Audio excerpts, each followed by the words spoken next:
Drugs मामले पर बॉलीवुड पूरी तरह बट गया है। हम ऐसा इसलिए कह रहे हैं क्योंकि जिस तरह से जया बच्चन के बयान पर कंगना रनौत ने पलटवार किया और पूरे बॉलीवुड को लपेट में लिया, उससे अब फिल्म इंडस्ट्री भी दो खेमों में बंटती दिख रही है। बॉलीवुड का अंगना अब जया वर्सेस कंगना।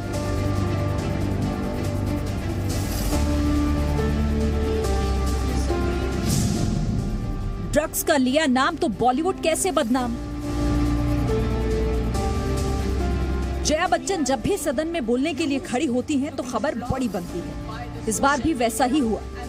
ड्रग्स को लेकर बॉलीवुड में चल रहे घमासान पर जया बच्चन ने कंगना रनौत और रवि किशन का नाम तो नहीं लिया, लेकिन निशाने पर कंगना रनौत और बीजेपी सांसद और भोजपुरी सुपरस्टार ही थे। जया ने कहा, जिस थाली में खाते हैं उसमें छेद नहीं करते। रवि किशन ने भी जवाब देने में देर नहीं की। You cannot tarnish the image of the entire industry. Right.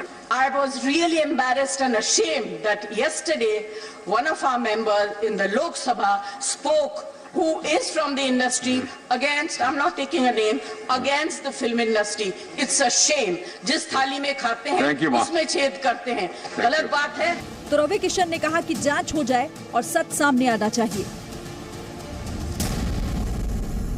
उनसे ये उम्मीद नहीं थी कि वो हमसे ऐसा कहेंगे। मुझे लगा था वो सब सपोर्ट करेंगे, मेरा समर्थन करेंगे। मेरे जैसा सेल्फ मेड आदमी पे आरोप नहीं लगाना चाहिए। कंगना भी कहां चुप रहने वालों में से हैं। कंगना ने जया बच्चन पर सवाल दाग दिए। कंगना ने पूछा, मेरी जगह आपकी बेटी श्वेता होती तो भी आप यही कहती? अभिषेक को परेशान किया जाता तो भी आपका जवाब यही होता? गरीब को रोटी मिले, इज्जत नहीं, ये मानसिकता ठीक है? जया बच्चन ने कहा कि फिल्म इंडस्ट्री में कुछ ऐसे लोग भी हैं जो सबसे ज्यादा टैक्स देते हैं, लेकिन उन्हें भी परेशान किया जा रहा है। फिल्म इंडस्ट्री को लेकर कई वादे किए गए, लेकिन वो कभी पूरे नहीं हुए। सरकार को एंटरटेनमेंट इंडस्ट्री के समर्थन में आना चाहिए। सुशांत के न्याय से शुरू हुई मुहिम पहले ड्रग्स पर पहुंची और अब पूरा मामला सियासी हो चला है। लिहाजा पूर्व मुख्यमंत्री देवेंद्र फडणवीस ने भी ड्रग्स मामले की जांच की मांग की। जहाँ तक ड्रग का संबंध है और बॉलीवुड में जिस प्रकार से ड्रग की बातें बाहर आ रही है, इसकी पूरी जांच होनी चाहिए और इसको पूरे तरीके से खत्म किया जाना चाहिए। वहीं फिल्म इंडस्ट्री के ड्रग्स कनेक्शन के आरोपों पर गृह मंत्रालय ने कहा कि एनसीबी की जांच में फिल्म उद्योग और ड्रग तस्करों के बीच लिंक के सबूत नहीं। एनसीबी जांच में अब तक ऐसा नहीं मिला जिस पर कार्रवाई की जा सके। आज वो एक्टर के साथ सौभाग्य से सांसद हैं रवि किशन जी। उन्होंने इस सवाल को उठाया है कि भविष्य में इस तरह के ड्रग्स के बढ़ते हुए चलन को रोका जाए, क्योंकि फिल्म इंडस्ट्री, उन्होंने ये भी कहा कि हम लोग सोसाइटी के लिए एक्टर एक्ट्रेस रोल मॉडल हैं। तो उन्होंने एक तरह से फिल्म इंडस्ट्री की उस गरिमा को बरकरार रखने की बात कही। सवाल ये है कि कंगना बनाम शिवसेना से शुरू हुई ये जंग अब जया बच्चन के बाद कौन कौन से रास्ते पर पहुंचेगी। ब्यूरो रिपोर्ट, जी मीडिया।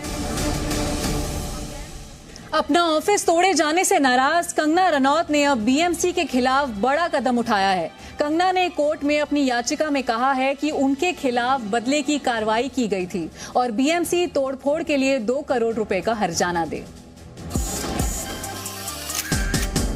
कंगना ने बीएमसी से मांगा 2 करोड़ का मुआवजा।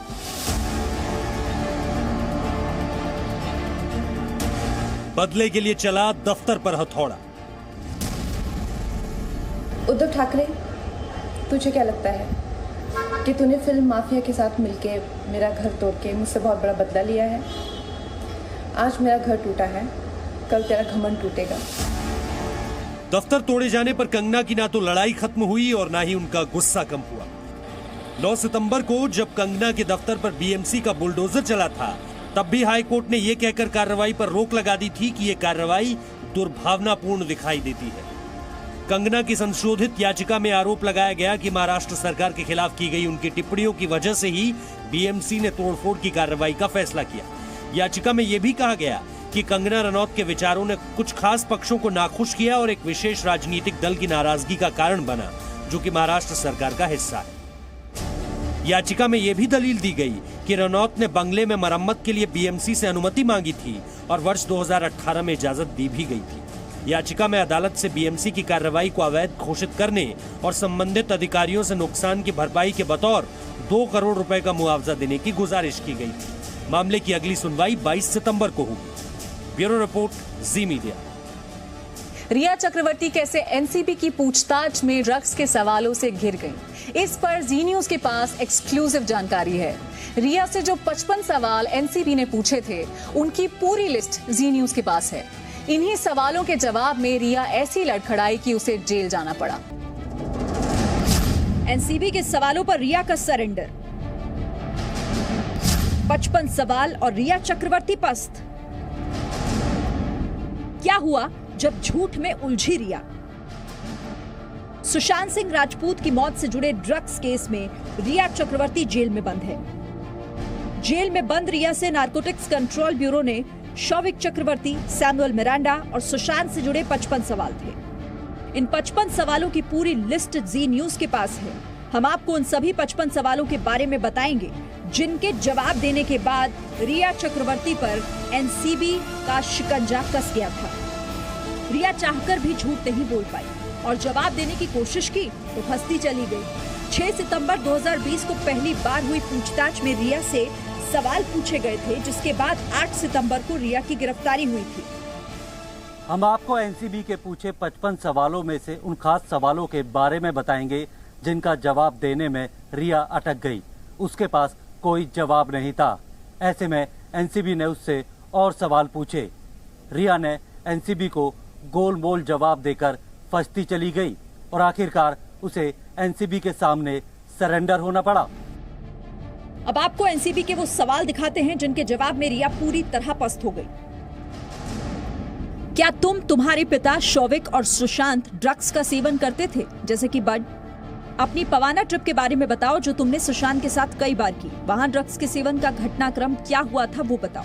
ड्रग्स की खरीद फरोख्त कौन कौन कर रहा है, तुम्हें कौन अरेंज करके दे रहा था ड्रग्स, तमाम जानकारी दीजिए। अगर तुम्हारा कहना है कि सुशांत सिंह राजपूत ड्रग्स लेता था तो तुम क्यों सुशांत के लिए ड्रग्स अरेंज करती थी, क्यों ड्रग्स खरीदने में शामिल हुई? ऐसा कई बार हुआ है कि ड्रग्स खरीदने में तुमने अपने कार्ड का भी इस्तेमाल किया।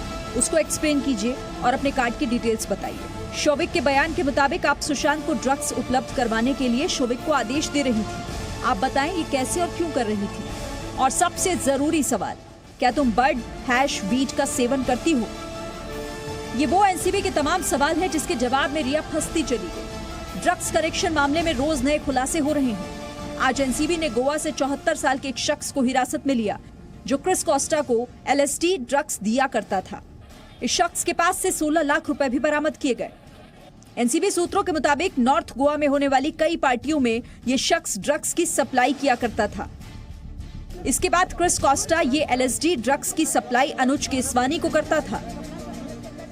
एनसीबी ने इस मामले की जानकारी इनकम टैक्स डिपार्टमेंट को भी दी है।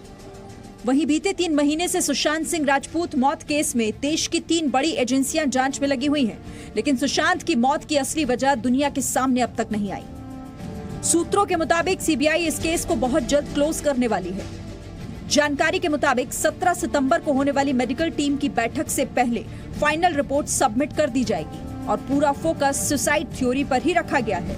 सूत्रों के मुताबिक जांच में सिर्फ सुसाइड थ्योरी ही निकलकर सामने आई है, जिसके बाद केस को जल्द ही क्लोज किया जा सकता है।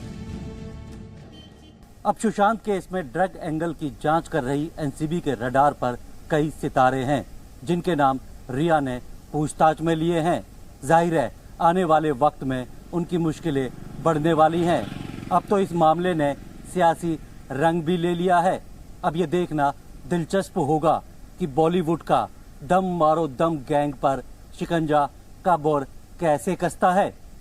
प्रमोद शर्मा, जी मीडिया, मुंबई।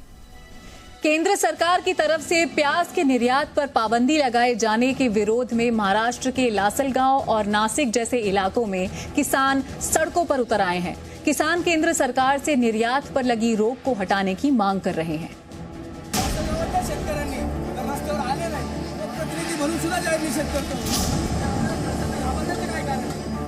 महाराष्ट्र का नासिक, जहां पर देश में सबसे ज्यादा प्याज का उत्पादन होता है, लेकिन आज यहां पर प्याज किसानों ने सड़कों पर उतरकर प्रदर्शन किया। ये किसान प्याज का निर्यात रोकने के फैसले का विरोध कर रहे थे। प्याज के निर्यात रोके जाने के बाद नासिक, लासलगांव जैसे इलाकों में किसान सड़कों पर उतर आए। प्याज के एक्सपोर्ट पे पाबंदी लगाकर महाराष्ट्र और पूरे देश भर के प्याज उत्पादक किसानों के प्रति बहुत बड़ा विश्वासघात किया है और किसानों के साथ फिर से एक बार बहुत बड़ा धोखाधड़ी का काम किया है।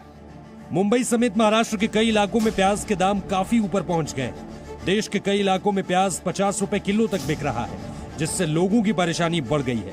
प्याज के बढ़ते दामों के बाद सरकार ने इसके निर्यात पर पाबंदी लगा दी और निर्यात पर बैन लगाए जाने के विरोध में व्यापारियों ने लासलगांव की प्याज मंडी में बंद रखा। मुंबई के भाईकला सब्जी मार्केट में भी प्याज के बढ़े दामों का असर दिखाई दे रहा है। इतना रेट बढ़ रहा है कि पूछो मत, क्योंकि आम इंसान ले नहीं सकते। कमाने वाला कोई नहीं है और खाने वाले 4 हैं। अभी हम क्या कर सकते हैं वही हमें नहीं समझ। अभी ये कभी खत्म होगा, क्या होगा? जो सस्ती हो खरीद लिया, जो महंगी हो छोड़ दिया। दूसरी तरफ प्याज किसानों का कहना है कि प्याज निर्यात बंद होने से उन्हें काफी नुकसान होगा। सरकार अगर प्याज निर्यात पर लगी पाबंदी को नहीं हटाती तो किसानों का आंदोलन जारी रहेगा। महाराष्ट्र और पूरे देश भर के प्याज उत्पादक किसान केंद्र सरकार के इस निर्णय से आहत है और आंदोलन के जरिए अपना गुस्सा रास्तों पर उतर के व्यक्त करेंगे। इस प्रकार की मन बना चुके हैं। हम केंद्र सरकार के इस प्रकार के निर्णय का पूरी ताकत के साथ निषेध करते हैं। नासिक के प्याज किसानों के विरोध के बाद अब सरकार के सामने किसानों के नुकसान की भरपाई के साथ साथ प्याज के दामों पर नियंत्रण रखने की दोहरी चुनौती है। मुंबई से मेघा कुचिक के साथ bureau report, ji news. Presenting B News app, available on Google Play and App Store. Download it now.